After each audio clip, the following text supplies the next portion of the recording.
दोस्तों, ये कहानी एक सच्ची घटना पर आधारित है। ये कहानी ऐसी है कि एक बार मैं अपने खास 4 दोस्तों के साथ मनाली नाम की जगह से पंजाब की राजधानी चंडीगढ़ को जा रहा था। ऑनलाइन का इस्तेमाल करके एक अच्छा से होटल हमने अपने लिए रिजर्व कर लिया था। हम सभी लोगों ने यह फैसला किया था कि हम रात के शांत माहौल में ही गाड़ी चलाकर वहां जाएंगे, जिससे सुबह सुबह ही हम होटल में चेक इन कर ले। लगभग रात को करीब 3 बजे हम लोग चंडीगढ़ की सीमा के पास आ चुके थे। जिस रास्ते से हम गुजर रहे थे उस रास्ते में एक छोटी सी पहाड़ी पड़ती है। अब हम इसी पहाड़ी पर गाड़ी को चलते हुए जा रहे थे। इस पहाड़ी में रास्ता ढलान के साथ साथ घटक रूप से मुड़ावदार है। एकाएक हम सब ने देखा कि सफेद कोरोला एल्टिस सड़क के किनारे पर खड़ी हुई है और उस गाड़ी के पार्किंग लाइट और ब्लिंकर चालू थे। उस गाड़ी के बाजू में एक सुंदर सी लड़की खड़ी हुई है। उसने एक खूबसूरत सा गुलाबी टॉप और जीन्स का कपड़ा पहना हुआ था और वो हमारी गाड़ी देखकर हमें लिफ्ट के लिए इशारा करने लगी। ये देखकर हम सभी दोस्तों के बीच चर्चा होने लगी कि हमें उस लड़की को लिफ्ट देना चाहिए या नहीं। क्या हमें उस लड़की की मदद करना चाहिए?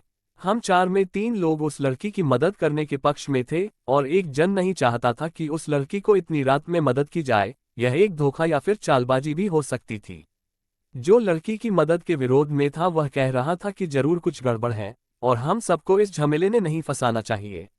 मेरे दोस्त ने उस लड़की के पास गाड़ी को धीमा कर लिया और गाड़ी की खिड़की को नीचे कर लिए। उसी समय दूसरे दोस्त ने तेज आवाज में कहा कि भाई, गाड़ी क्यों रोक रहे हो? कुछ गलत हो सकता है, इसलिए बिल्कुल भी लड़की देखकर मदद के लिए मत पिघलो।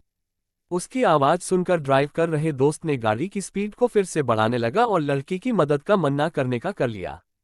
लेकिन जैसे ही हम उस लड़की के सामने से गाड़ी को निकाल रहे थे तभी गाड़ी में एक कटकदार खुशबू फैल गई। शायद ये खुशबू उस लड़की के सेंट या डियो की रही होगी जो उसने अपने ऊपर छिड़का होगा। तभी कार ड्राइव कर रहे दोस्त का मन बदलने लगा और वह कार को यू टर्न लेने की बात करने लगा। तभी हमने देखा कि सामने कुछ दूर में एक कार खड़ी हुई है और यह कार वही कार है जो कुछ देर पहले हमें पीछे दिखी थी। उस कार के बगल में वही लड़की खड़ी थी जिसने वही गुलाबी टॉप और जीन्स का कपड़ा पहना हुआ आता और वह हाथों से इशारा करके लिफ्ट मांग रही थी।